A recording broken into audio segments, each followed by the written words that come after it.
Fíjense, estábamos mencionando que cuando hablamos del síndrome de Sjögren, existe un trastorno genético importante en el que parte del síndrome va a ser la elevación del ácido úrico. El paciente va a tener hiperuricemia. Pero aparte de eso también va a tener otras afecciones neurológicas que se asocian con el retraso mental y que dependiendo del grado de afección, pues el retraso mental puede ser más intenso. Pueden haber incluso automutilaciones donde el pacientito mismo se va a infligir lesiones, se va a sacar pedazos de los deditos, de los labios, etc. Y con el objetivo de mantenerlo un poquito a salvo, diríamos, de las autolesiones, es que se van a usar estos mordedores que habíamos visto en la clase anterior, ¿cierto? Entonces, cuando hablamos del diagnóstico de un síndrome de Sjögren, algo característico son todas las alteraciones clínicas que hemos mencionado acompañadas de un tinte anaranjado intenso de la orina que se va a notar en el pañal del pacientito. Se puede cuantificar la actividad de la hipoxantina guanina fosfodietiltransferasa y obviamente todo eso con los síntomas nos van a ayudar a hacer un diagnóstico específico. Ahora, el síndrome neurológico, la deficiencia cognitiva, las alteraciones neurológicas que van a presentar estos pacientitos no tienen una cura o un tratamiento específico, considerando que es una enfermedad genética, ¿sí? Sin embargo, la hiperuricemia, el síndrome hemolítico urémico, gota, con lo que va a tributar el paciente por la hiperuricemia, sí se puede tratar, ¿vale? Es decir, puedo disminuir los niveles de ácido úrico del pacientito y así darle más calidad de vida, ¿sí?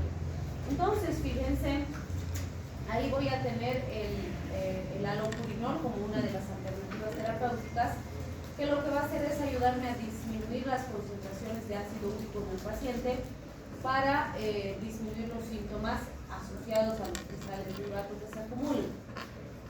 Normalmente estos pacientitos, dijimos, van a desarrollar insuficiencia renal porque los cristales van a precipitar, van a formarse cálculos renales. Esto puede traer problemas obstructivos, puede haber dilatación de las vértices calciales y a largo plazo la insuficiencia renal va a determinar que el paciente colapse y que su supervivencia sea alrededor de los 5 años, ¿sí? Entonces es un síndrome muy raro por suerte, pero que sí puede asociarse a alteraciones y deterioro funcional importante en el paciente, ¿sí? Bien. Y en base a esto, pues estábamos viendo la vía de degradación de las purinas. Como habíamos mencionado, gran parte de esas purinas, en ese proceso de eliminarlas del organismo, se pueden reciclar y las puedo retomar, si quieren, para que se utilicen en el organismo, utilizando la hemisíntesis de nuevo de purinas. O no, perdón, no en la síntesis de nuevo, en la síntesis o la vía de recuperación de las purinas.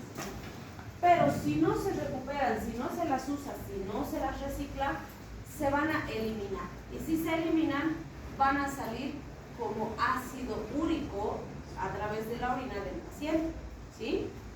Entonces, fíjense, en ese proceso de eliminación, dependiendo si es AMP o es GMP, va a ser diferente el orden para su eliminación, ¿sí? Pero en ambos casos, tenemos la eliminación de un fosfato, la eliminación de la ribosa y la liberación del grupo amino. Esos son los 3 pasos fundamentales para eliminar estas moléculas, ¿sí? Lo que va a variar dependiendo si es AMP o es GMP va a ser el orden de esos pasos. Por ejemplo, fíjense, si yo voy a eliminar AMP, primero está la desaminación, voy a eliminar el grupo amino. En segundo lugar está la pérdida del fosfato y en último lugar está la pérdida de la ribosa o los fosfatos. En cambio, si es GMP, primero tengo la eliminación del fosfato, en segundo lugar la eliminación de la ribosa y al final tengo la eliminación del grupo amino, ¿sí? Entonces lo que varía es el orden. ¿Quiénes son las enzimas que permiten esas reacciones? Para transformar AMP en IMP, la AMP desaminasa. Para desfosforilar la molécula, una nucleotidasa. Y para convertir la inosina en hipoxantina, que es una base libre, la fosforilasa de oxígeno, ¿sí? Entonces, esta hipoxantina ya es una sal libre de fácil eliminación, pero por acción de la santina oxidasa se va a convertir en santina. Y la santina, por acción de la misma santina oxidasa, se va a convertir en ácido úrico, que va a ser el que se va a eliminar por la orina, y si se acumula es el que va a formar los cristales de urato que se pueden acumular en las articulaciones y generar la enfermedad de Gott, ¿sí? Ahora, si fuera GMP, como decíamos, la primera o la fosforilación se va a producir por acción de una glutidasa, La guanosina a guanina se va a transformar gracias a una fosforilasa, y de guanina a santina por una aminohidrolasa, ¿sí? Otra vez, si está como santina, puede eliminarse como santina o puede convertirse en ácido úrico, ¿sí? Entonces, esta vía de eliminación es muy importante porque obviamente cualquier situación en la que se acumule el ácido úrico o no se elimine bien el ácido úrico o se sintetice más ácido úrico, el paciente va a tener hiperuricemia. La consecuencia de la hiperuricemia va a ser la enfermedad de Gott, ¿sí? Bien, ahí tenemos entonces al alopurinol, que hemos dicho que es un tratamiento específico del paciente con gota. Pero fíjense, un paciente con Lesch-Nyhan siempre va a debutar con gota, pero no todo paciente con gota tiene síndrome de Lesch-Nyhan. Es decir, ustedes, por ejemplo, que no tienen síndrome de Lesch-Nyhan, podrían debutar con gota, ¿sí? Si se afecta su producción de ácido úrico o su eliminación de ácido úrico. Entonces, el tratamiento para esa enfermedad es el alopurinol, no solito, porque ¿qué va a hacer el alopurinol? Va a inhibir competitivamente a la santina oxidasa. ¿Qué pasa si yo bloqueo a la santina oxidasa? Fíjense en este gráfico, bloqueo esta enzima, que es la misma aquí.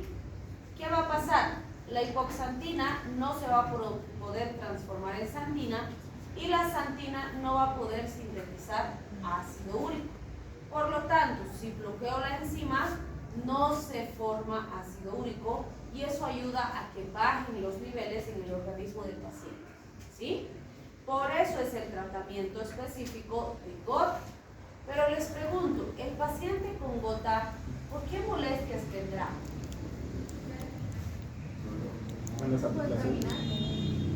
No va a poder caminar. ¿Por qué? Porque le duele la articulación. ¿Qué más? A ver, me adelanto un poquito acá. Entonces, este es un paciente con gota. Obviamente está avanzado, ¿no? Entonces, ¿qué tiene el paciente? Dolor, inflamación, puede estar caliente la zona, es decir, va a tener temperatura y además va a tener impotencia funcional, porque al caminar le duele, al mover le duele, ¿sí? Entonces, fíjense en estos signos y síntomas, que es la razón por la que el paciente viene. ¿Dónde está el ácido úrico? O el paciente vendrá y les dirá, oh, mi ácido úrico creo que está elevado. ¿Será? Se encontraría entre medio de las dos articulaciones. Sí, o sea, los cristales de urato se van a acumular en las articulaciones, pero fíjense acá, por ejemplo, tengo ya acumulación de urato en tejido blando también, no solamente en la articulación. Por eso la manito está así gorda, deforme, ¿sí? Y con el tiempo, si esto persiste, va a haber tofos gotosos, como les decimos, como porritas en los lóbulos de las orejitas, en la nariz, debajo de la piel. Entonces se van a acumular en lugares que no son articulaciones, ¿sí? Pero fíjense, su paciente ha venido por dolor, inflamación, fiebre e impotencia funcional. No ha venido diciéndome nada del ácido úrico, probablemente ni sabe qué es el ácido úrico, ¿sí? Entonces, si yo solamente le diera alopurinol al paciente, primero que va a decir, ese médico no sabe, porque he venido y me sigue doliendo, sigo igual, no ha mejorado nada, ¿sí? Porque esto no va a actuar rápido. Segundo, con el alopurinol no estoy tratando los síntomas y el paciente ha venido por sus síntomas, no por su ácido úrico, ¿sí? Entonces no se olviden que en este tipo de enfermedades ustedes tienen la obligación de hacer las dos cosas. tratar los síntomas, porque además el paciente viene por eso. Y segundo, tratar la causa. Porque si solo tratan la causa, el paciente va a seguir mal. Si solo tratan los síntomas, a largo plazo el paciente se va a complicar porque no están solucionando la causa. Entonces el problema va a persistir. ¿Sí? Entonces tienen que hacer ambas cosas. ¿Está claro? Bien. Fíjense, ese alopurinol que hemos mencionado, vamos a ver que la enzima de recuperación puede catalizar la adición de la ribosa 5-fosfato al alopurinol, vale decir, a la molécula del fármaco le va a introducir una pentosa, ¿sí? Y va a formar alopurinol ribonucleótido que va a inhibir a la fosforibosil pirofosfato aminotransferasa, disminuyendo el nivel de purinas en el organismo del paciente y disminuyendo el fosforibosil pirofosfato, ¿sí? Además, vamos a ver que se metaboliza por acción de la santina-oxidasa a oxipurinol, que es un inhibidor más potente todavía de la santina-oxidasa, vale decir, el metabolito que se forma del fármaco también inhibe la síntesis de ácido úrico, ¿sí? Bien, entonces fíjense, en el trastorno de gota, si bien existe o sabemos que hay hiperuricemia, no es el único problema, o lo que tengo que pensar es, ¿por qué este paciente tiene hiperuricemia? Porque en condiciones normales todos producimos ácido úrico, pero no estamos todos con gota, ¿sí? Tenemos la maquinaria metabólica para eso que producimos eliminar todos los días, ¿sí? Entonces, ¿cuáles serían factores de riesgo para debutar con gota? Primero, varones en edad media, ¿sí? ¿Por qué? ¿Por qué creen los varones en edad media?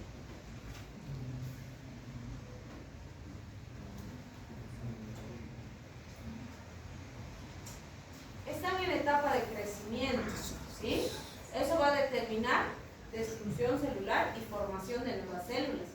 Además, por esa etapa de crecimiento rápido, van a empezar a consumir más carne, más proteína, para generar ese crecimiento.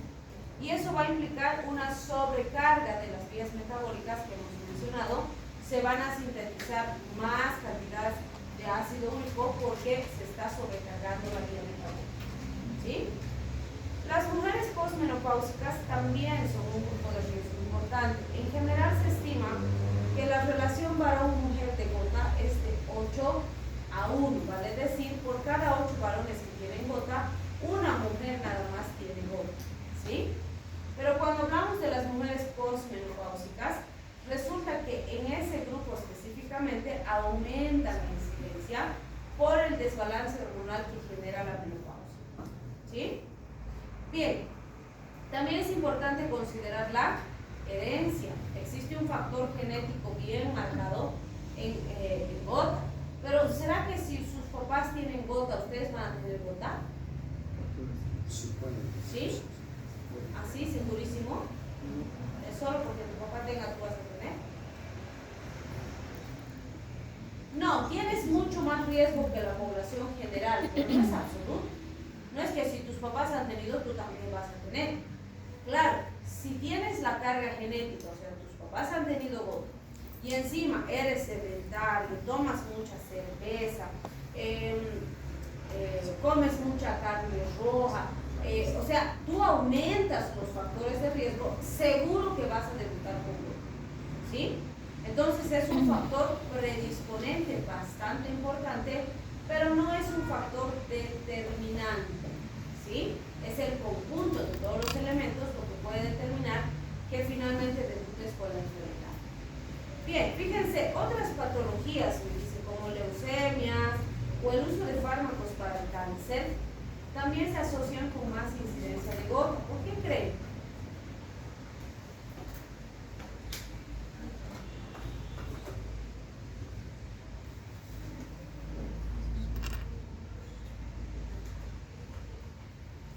¿Por qué sería?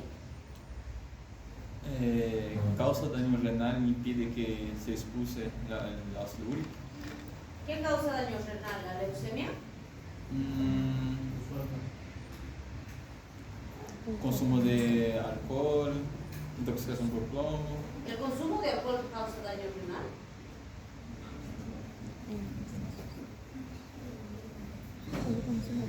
De forma directa no.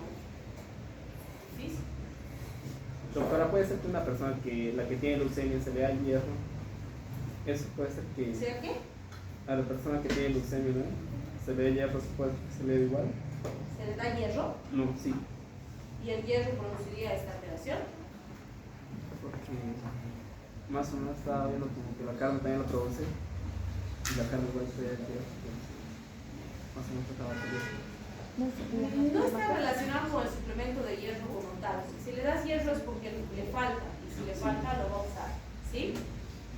¿Cuál es el punto? Fíjense, en leucemia o cuando yo le doy un tratamiento para cáncer, ¿qué le estoy haciendo con la quimioterapia al cáncer? ¿Qué es el cáncer? Ya lo hemos dicho varias veces. Células enfermas, ¿no es cierto? Y cuando yo le doy tratamiento con quimioterapia a ese paciente, ¿qué estoy intentando hacer con esas células enfermas? Matarlas, destruirlas, ¿sí? ¿Y dónde están pues las purinas en la célula? ¿Dónde están? ¿En el plasma? ¿En el núcleo? ¿En la membrana? ¿Dónde están? ¿Dónde está el material genético de la célula? En el núcleo, ¿sí? Y cuando tú destruyes una célula, la matas, la rompes, ¿qué va a pasar con su contenido? Se tiene que destruir y se tiene que eliminar, no se puede quedar por ahí flotando, ¿sí? Entonces, fíjense, si yo voy a destruir células, voy a tener liberación grande de purinas y piridininas. ¿Y qué tengo que hacer con esas moléculas? Las tengo que eliminar. ¿Y por dónde las voy a eliminar? Por estas vías metabólicas, pues, ¿sí? Entonces, ¿qué va a pasar? Voy a sobrecargar la vía de síntesis de ácido úrico, se va a sintetizar más, pues. ¿Por qué? Porque se está destruyendo masivamente células, ¿sí? Lo propio en un paciente con leucemia, voy a tener destrucción significativa de células, ¿sí? Y eso va a sobrecargar la vía metabólica y voy a tener más producción de ácido úrico. ¿Se dan cuenta? ¿Sí? Ahora vamos a lo que estaban diciendo ustedes. Resulta que estas moléculas, las tiacidas, el ácido acetilsalicílico, el alcohol, el plomo, son sustancias que disminuyen la eliminación de ácido úrico, ¿sí? Entonces, ¿por qué creen que el alcohol o el ácido acetilsalicílico producirían disminución de la secreción de ácido úrico?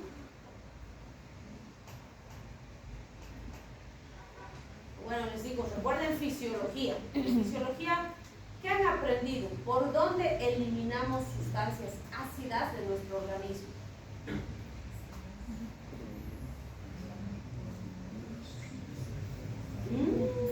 Están preocupantes ustedes. ¿Conocen el túbulo contorneado proximal?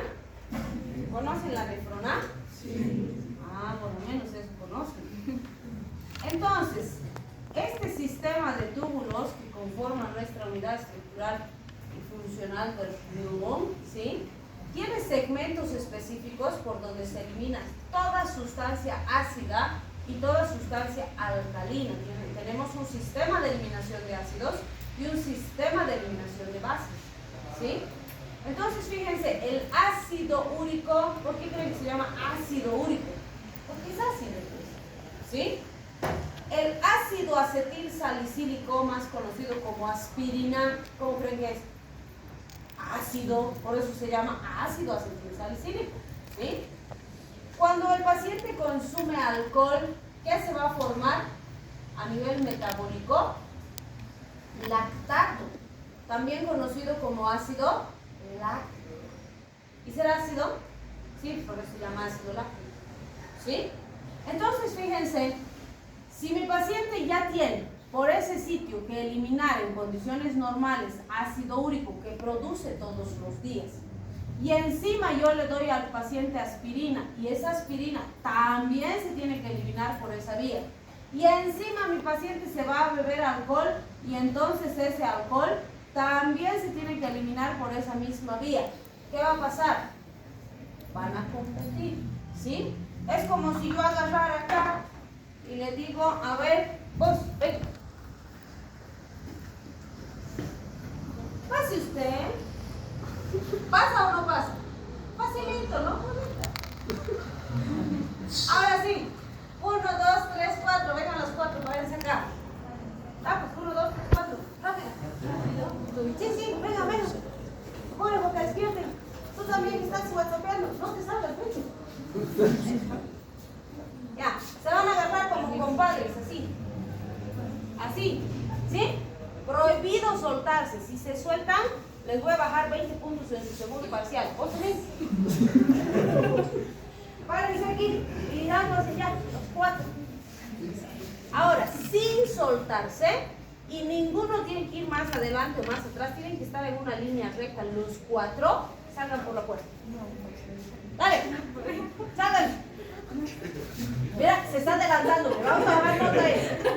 Ya, salgan, juntos. Ah, vamos, intenten. ¿Ya se empujó? ¿Puede? Ok, muchas gracias por el experimento. Pueden sentarse. ¿Han despertado o no han despertado? ¿No?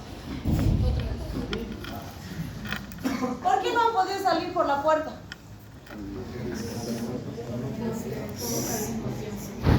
Porque eran muchos y no pueden salir al mismo tiempo. Eso va a pasar en su riñón si su paciente consume ácido acetilsalicílico y alcohol a la vez y además produce ácido úrico. Como se tienen que eliminar por el mismo lugar, se van a pelear, pues no, yo voy a salir, no, yo, van a intentar salir y al final los que no puedan salir se van a acumular. ¿Sí? Entonces, eso que se acumula, ¿qué va a producir? Que el ácido úrico en el organismo del paciente aumente su concentración. ¿Sí? Si yo, por ejemplo, agarro y les doy aspirina y les hago un experimento aquí y les digo, ok, a partir de hoy todos van a tomar 5 gramos de aspirina todos los días esta semana, toda la semana, ¿les podría causar gota? Todos los días 5 gramos. La dosis habitual de aspirina como antiagregante plaquetario es 100 miligramitos. ¿Sí? Ya, para analgésico, antiinflamatorio se puede tomar de 500 miligramos a 1 gramo. Yo les voy a dar 5 gramos todos los días. ¿Será que les puedo producir gota? Claro, absolutamente. Porque no van a poder eliminar, porque yo voy a estar ahí ocupando con el fármaco que les estoy dando en grandes cantidades y su organismo va a intentar eliminar. ¿Se dan cuenta? ¿Sí? Ahora, lo mismo, ¿qué pasaría si ustedes se ponen a beber todos los días? A ese experimento no van a hacer, chistosos. Les hago tomar, no sé, 3 cervezas todos los días. ¿Creen que podrían desarrollar gota?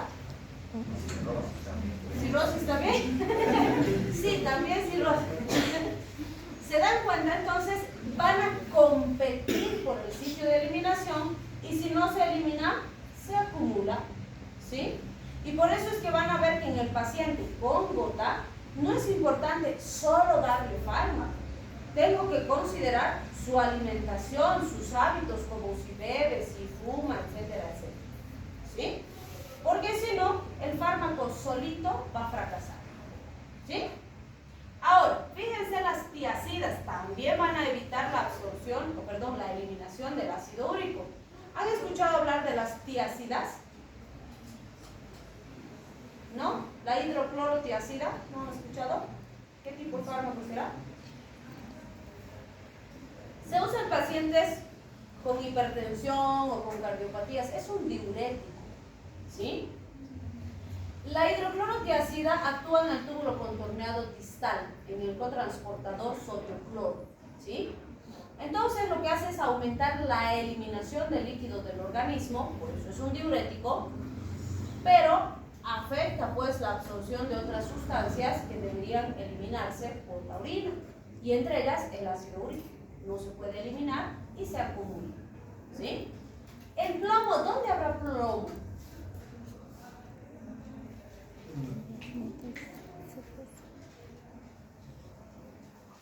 No han visto el examen público.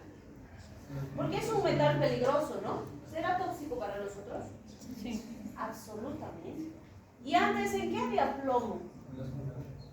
En las pinturas. ¿Y quiénes se intoxicaban?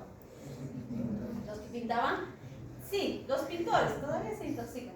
Pero había un grupo más que se intoxicaba bastante y era una intoxicación bien extraña. Los niños. ¿Por qué creen que se intoxicaban los niños si estamos diciendo que el plomo estaba en la pintura?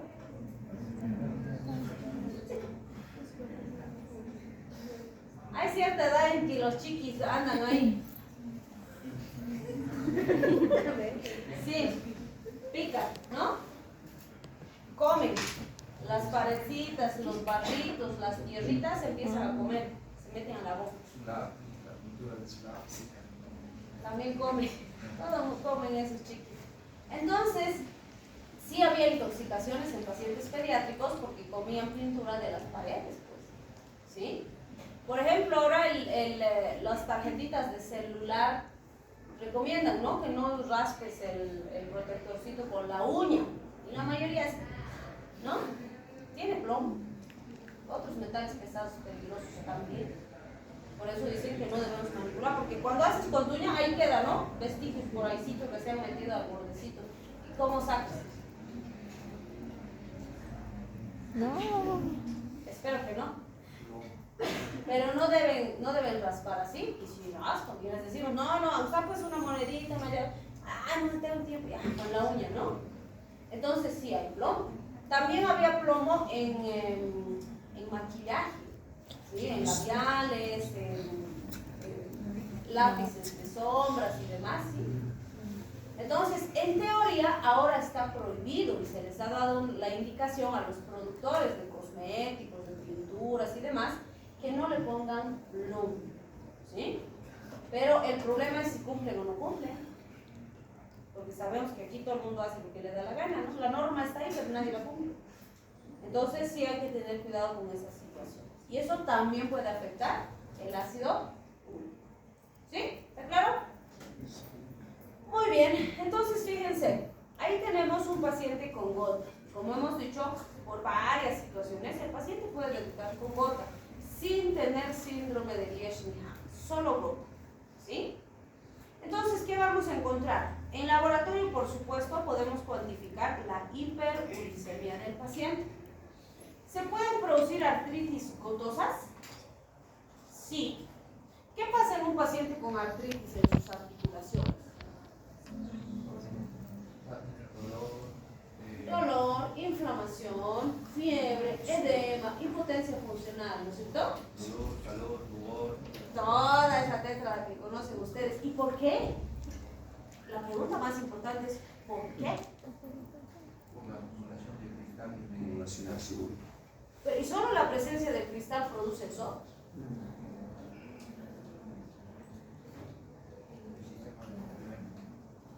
El sistema de complemento, ¿qué hace el sistema de complemento? El sistema inmune va a atacar eso porque va a decir, aquí hay un cuerpo extraño, esto no debería estar aquí, y lo va a empezar a atacar. Y va a haber células inflamatorias, interleuquinas, mediadores inflamatorios, vasodilatación, fugas de la microvasculatura, todo lo que han aprendido ustedes de inflamación. ¿Sí? Entonces, fíjense, el responsable ahí es el sistema inmune. Pero el sistema inmune, entre comillas, nos está tratando de proteger de ese cuerpo extraño que no debería estar ahí. ¿Sí?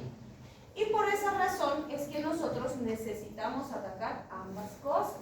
La inflamación, el dolor, o sea, los síntomas, como hemos dicho, pero también la causa. Porque si yo controlo los síntomas, pero la causa sigue ahí, el sistema inmune va a seguir reaccionando. ¿Sí? ¿Y creen que esa artritis gotosa podría producir malformaciones, deformidad en los deditos, pérdida de estructuras como en las artritis reumatoides? Claro, absolutamente. Por supuesto. ¿Sí? Entonces, sí, el paciente puede tener deterioro funcional significativo. ¿Sí? Y bueno, también se pueden formar cálculos renales, que en este caso son cálculos de ácido úrico. ¿Sí? ¿Y qué me puede producir ese cálculo renal? Hidronefrosis, insuficiencia renal, obstrucciones, ¿sí? Y también los tofos que hemos mencionado, ¿no? Que pueden presentarse en piel, articulaciones y tener estas características. Entonces vean El tratamiento consiste en darle alopurinol, que va a evitar la producción de ácido úrico, vale decir, sería el tratamiento de la causa del problema. Pero ese alopurinol tengo que acompañarlo con AINES o con colchicina. La colchicina es un fármaco que me ayuda a controlar la inflamación. ¿Y tengo que controlar la inflamación en el paciente? Sí. Y el AINE, su nombre dice, ¿no? Antiinflamatorio no esteroideo. ¿Sí? Entonces, ¿qué va a hacer el AINE? También va a controlar la inflamación, pero además controla el dolor y la fiebre. ¿Sí? Entonces, puedo darle alopurinol con AINES o alopurinol con colchicina. Fíjense que también podría darle un uricosúrico. ¿Han escuchado alguna vez el término uricosúrico? ¿No saben qué es? Hace referencia a eliminar ácido úrico por la orina. Eso es uricosúrico. ¿Sí? Entonces, el Probenecid es un fármaco que es uricosúrico, es decir, que aumenta la eliminación de ácido úrico por la orina. ¿Sí? La pregunta es, fíjense, el alopurinol inhibe las antioxidantes, el Probenecid aumenta la eliminación de ácido úrico por la orina. ¿Será que puedo darle los dos? Suena tentador, ¿no? Porque va a sintetizar menos y va a eliminar más, pues es una belleza. Pero no se deben asociar, porque juntos son demasiado tóxicos. El riesgo de toxicidad y acumulación es muy alto. Entonces, normalmente, cuando por alguna razón no le puedo dar alopurinol a mi paciente, recién voy a considerar darle Probenecid. ¿Sí? Y si le doy Probenecid, no le doy alopurinol. Si le doy alopurinol, no le doy Probenecid. ¿Sí? Bien. Ahora, lo que les decía, súper importante en el paciente. Tiene que bajar de peso. ¿Sí? Obviamente, si es obeso, está pasadito de peso. Si está flaco, no es necesario. Tiene que dejar de consumir bebidas alcohólicas, principalmente la cerveza. Porque la cerveza, aparte de esa interacción que hemos visto en la eliminación por la competencia por el sitio de eliminación, también aporta mayor cantidad de purinas a la vía metabólica y aumenta la síntesis de ácido úrico, por eso es peor todavía para la boca. ¿Sí? Y también tengo que tener cuidado con los fármacos que usa el paciente. Por ejemplo, si estaba usando aspirina, tendré que ver, si mejor le doy paracetamol o le quito la aspirina directamente si no la necesito. ¿Sí? Entonces, en cada caso son todos esos los elementos que deben considerar. Y siempre les digo, si el paciente solo toma fármaco y no cuida todos los demás aspectos, va a fracasar el tratamiento. ¿Sí? Entonces, tengo que ver si qué come, qué no come, si toma fármacos, si no toma, si consume alcohol, etc. ¿Sí? ¿Por qué están tan cansados por el frío?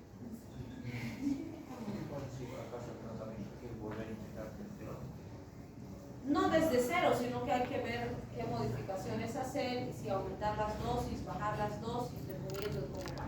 Y de hecho hay pacientes que los laboratorios se reportan solamente elevación de ácido úrico, no hay otra causa específica, estás controlando los factores de riesgo y el tratamiento farmacológico ayuda algo, pero nunca se controla bien. ¿Sí? Y va a seguir progresando. ¿Sí? Ya, descansen 5 minutitos.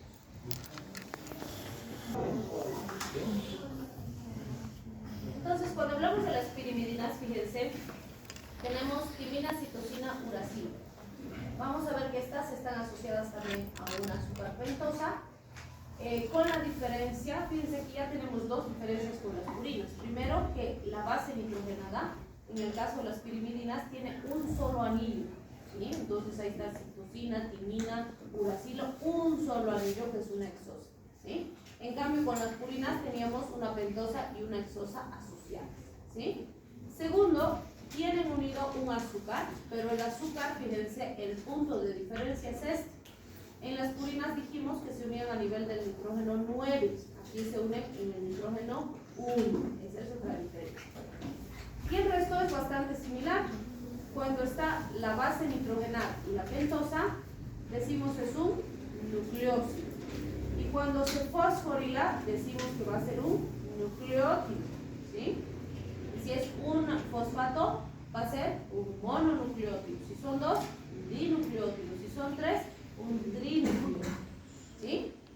Entonces es bastante parecido porque de hecho son los pares, vamos a decir, de las purinas en nuestro código genético. Entonces ahí está, son los bloques de construcción del edificio de DNA y RNA. Timina y citosina están en las cadenas de DNA, citosina y uracilo en las cadenas de RNA. ¿Sí?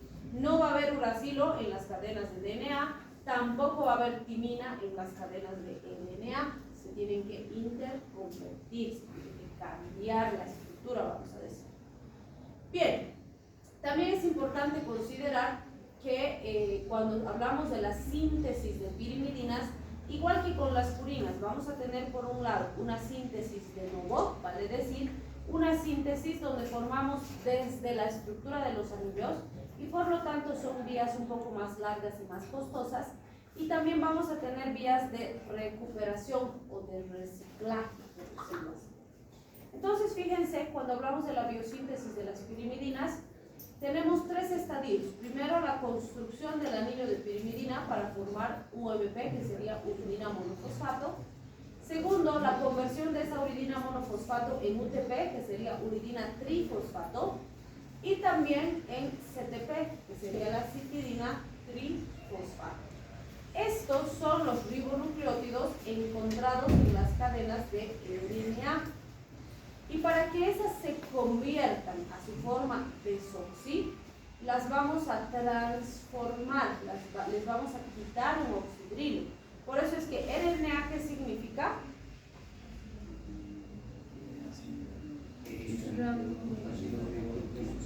Y DNA.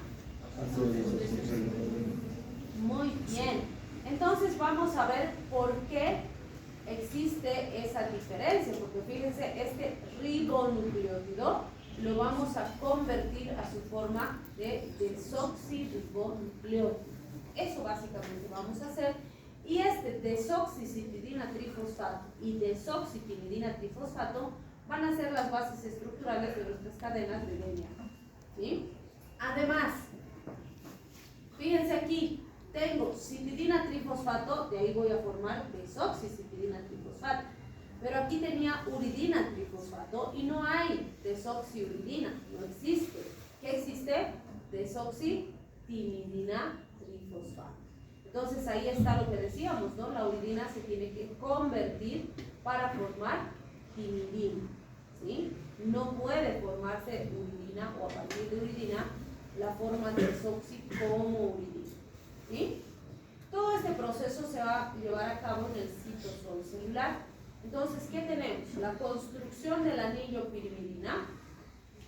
Para eso tenemos 6 pasos sucesivos y vamos a agruparlos de 3 en 3, los 3 primeros y los 3 últimos. Fíjense, los 3 primeros pasos. Voy a tener la síntesis de carbamilfosfato.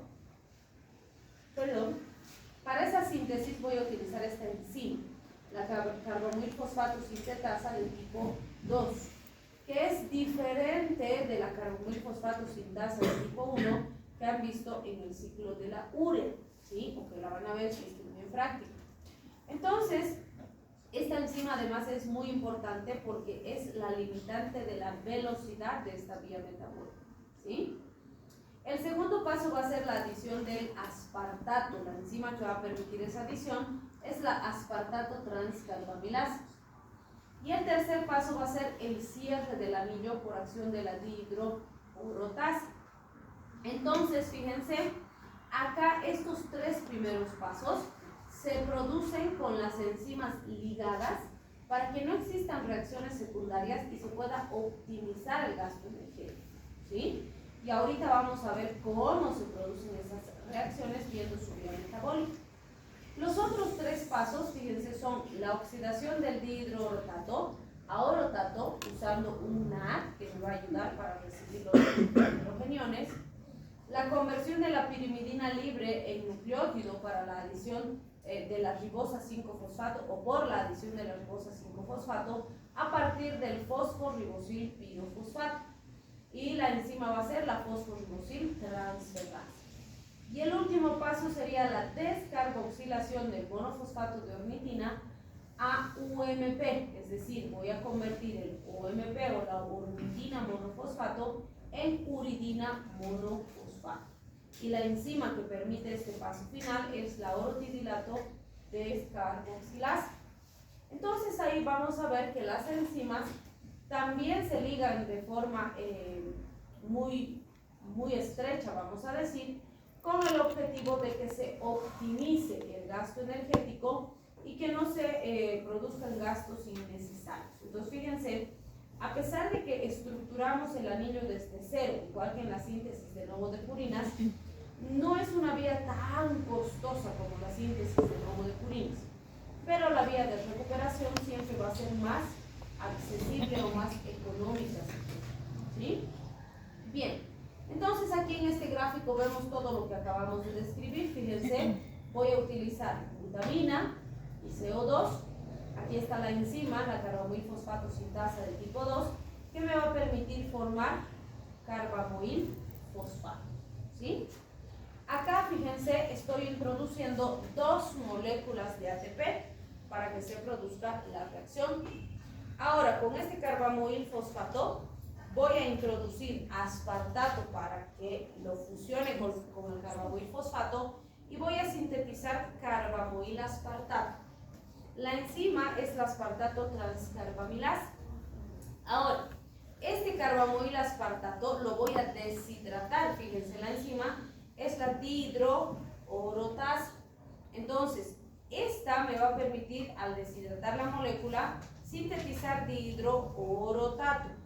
Este dihidroorotato, por acción de la dihidroorotato deshidrogenasa, se va a transformar en orotato. Y aquí está, fíjense, dijimos que voy a usar el NAD para que reciba el hidrogeno que voy a sacar de la molécula y así consiga sintetizar el orotato, ¿sí?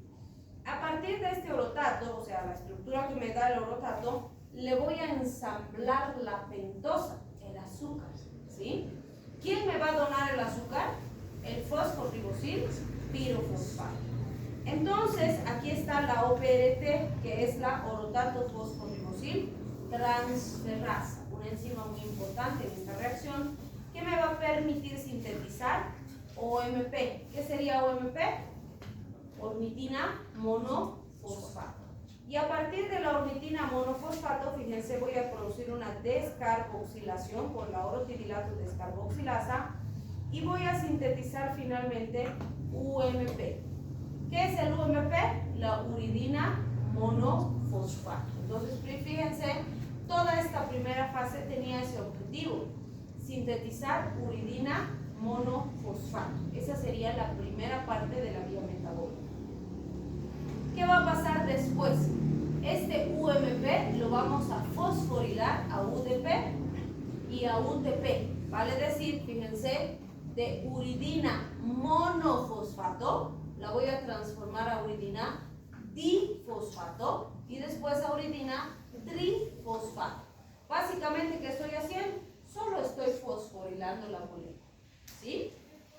Ahora, la citidina trifosfato se va a formar del UTP, vale decir, de este UTP voy a formar citidina trifosfato.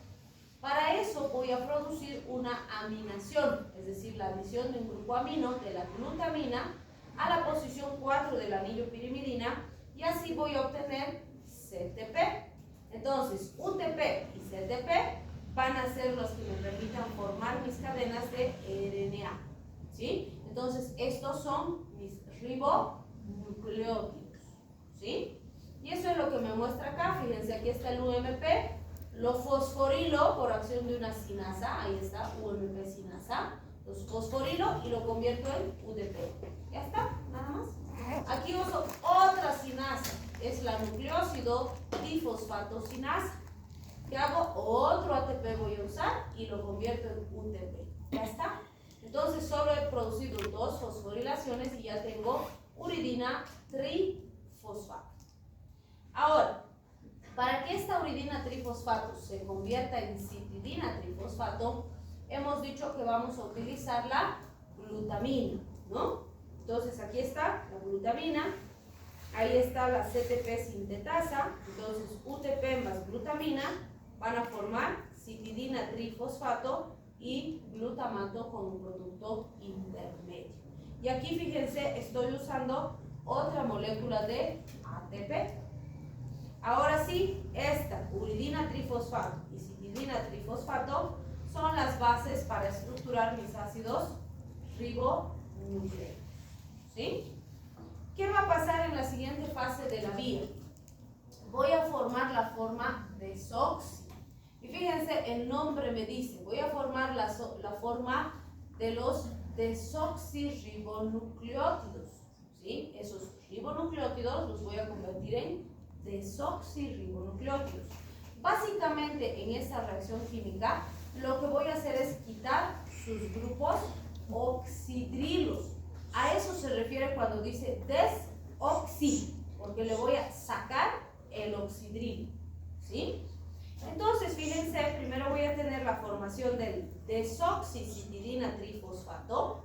La enzima va a ser la ribonucleótido reductasa, que va a eliminar el oxidrilo en el carbono 2 de la ribosa, convirtiéndolo en desoxirribosa. Ya está, su forma desoxi. ¿Sí?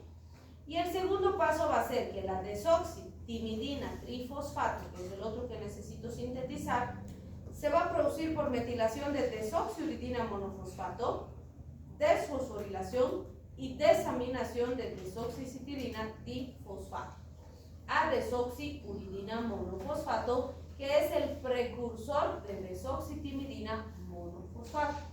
Este parece un poquito más engorroso, más complejo, pero van a ver que no es. Lo que pasa es que, como tengo que cambiar el aminoácido, no puede quedarse como uracilo para estar en mis cadenas de DNA, lo tengo que transformar a timina, ¿no es cierto? Entonces, si quisiera así la molécula ya completita transformarla, es muy complejo porque es una molécula más grande. Entonces, ¿qué hago? La desarmo, la vuelvo más sencilla primero, y luego la transformo, y luego otra vez la vuelvo a su forma grande, por decirlo así. ¿Sí? Entonces, eso es lo que vamos a ver acá. Entonces, fíjense, ahí tengo la citidina trifosfato. Entonces, esa citidina trifosfato que hemos dicho, la voy a desarmar. Le saco un fosfato y se ha vuelto en citidina difosfato. La estoy desarmando, ¿se da cuenta? Ahora que ya está más sencilla, le voy a quitar su oxidrilo. Y fíjense que me va a ayudar a convertirla a su forma desoxi. El NADPH. ¿Qué va a hacer el NADPH? Me va a donar su hidrogenión. ¿Y por qué me donará su hidrogenión si lo que quiero es sacar al oxidrilo? Fíjense la reacción. La ribonucleótido reductasa tioredoxina va a catalizar esta reacción donde este me dona su hidrogenión y así yo logro sacar el oxidrilo. Y voy a formar desoxicitidina difosfato. Aquí fíjense, la citidina difosfato ya está en su forma desoxi. ¿Cómo he sacado el oxidrilo? Fíjense, el NADPH me ha donado un hidrogenión y yo he sacado de la molécula el oxidrilo, ¿sí? ¿Y qué he conseguido? Agua, ¿sí? Así he logrado quitarle su oxidrilo, fíjense, aquí está, como producto intermedio, agua, y así le he sacado su oxidrilo, ¿sí? Nada más. Entonces ahora, este desoxicitidina difosfato lo voy a volver a fosforilar y se va a convertir en desoxicitidina trifosfato. Y ese es el que puedo usar para formar mis cadenas de DNA. ¿Ya está? ¿Sí? Ahora, si voy a formar timidina, ahí es diferente, porque fíjense, la desoxicitidina difosfato la voy a desarmar más y la voy a convertir en desoxicitidina monofosfato. Le he sacado su fosfato para que sea más sencilla. Ahora que está más sencilla, la voy a desaminar. Entonces voy a usar la desoxicitidina desaminasa. Fíjense, le saco un grupo amino y ¿en qué he convertido? La citidina la he transformado en uridina, ¿sí? Y ahora sí, esta uridina la voy a convertir en timidina. Pero para eso, ¿qué voy a utilizar? La timidilato sintetasa, el N5N10 metileno tetrahidrofolato. ¿Se acuerdan qué era este? ¿Qué es?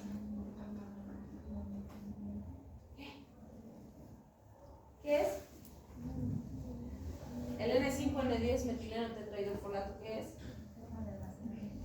¿De quién? ¿De quién?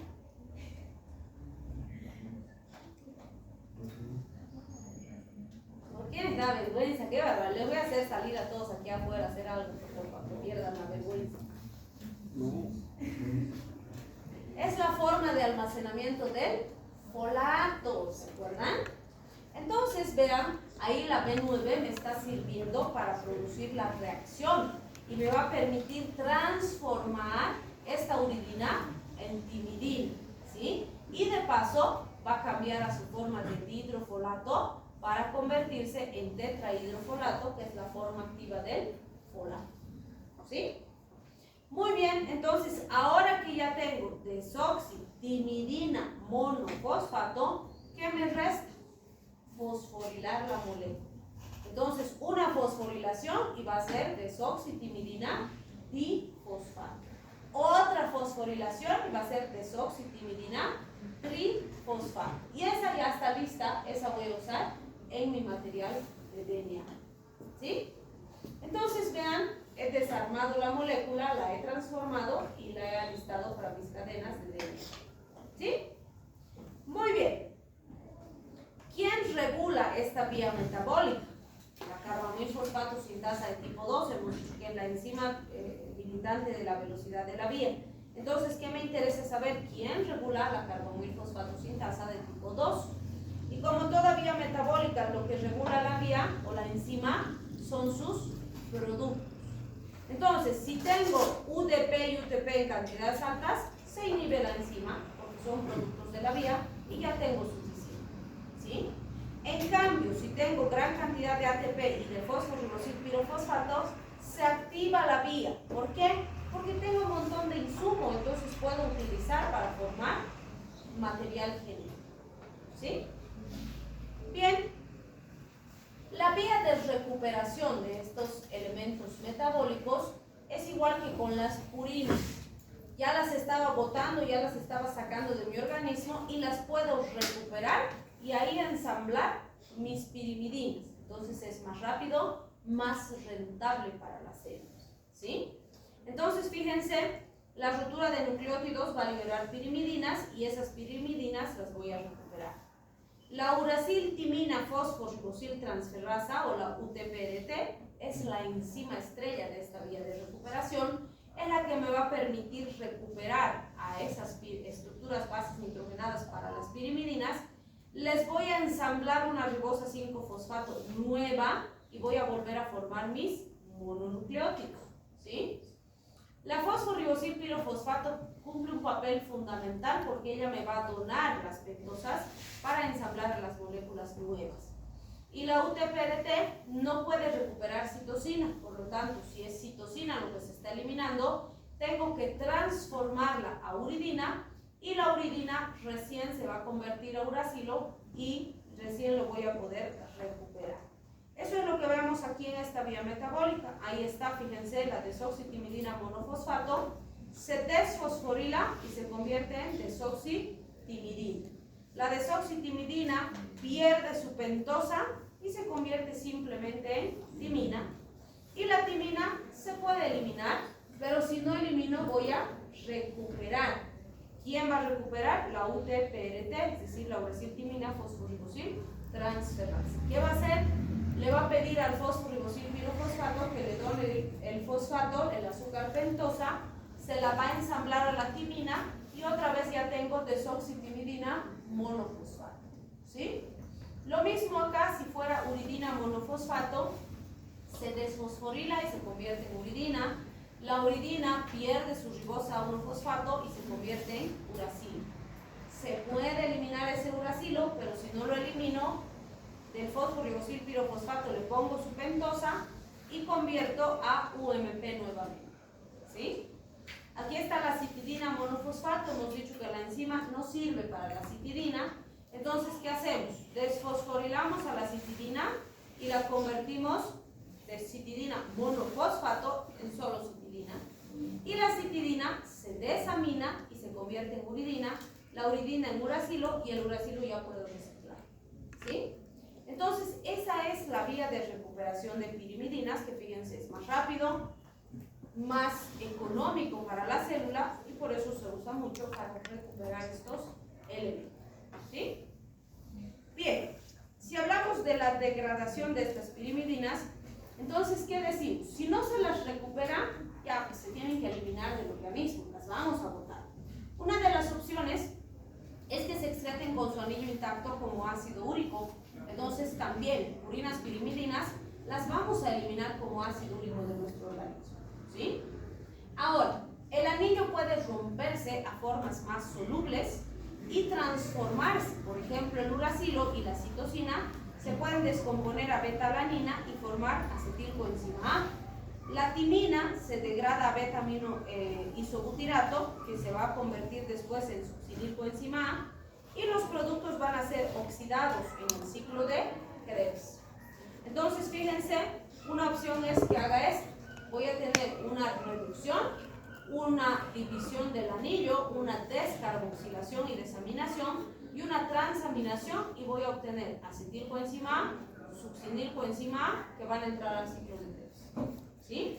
Entonces, si es uracilo, se convierte en dihidrouracilo, después en beta-alanina y finalmente en acetilcoenzima A. Si es timina, se convierte en dihidrotimina, en beta-amino isobutirato, propionilcoenzima A, finalmente succinilcoenzima A y entra al ciclo de Krebs. ¿Sí? Muy bien, ¿para qué me sirve todo esto que hemos visto? ¿Cuál sería su aplicación terapéutica? Y yo les digo, pues hay tratamientos que implican destrucción o inhibición de estas vías metabólicas. ¿Por qué? Por ejemplo, si hablamos del cáncer, hemos dicho que el cáncer son células enfermas, ¿cierto? ¿Y qué hace el cáncer por excelencia? Crece, crece, crece, crece, crece, forma células, forma células, forma células, ¿sí? Entonces, para formar células, ¿qué necesita?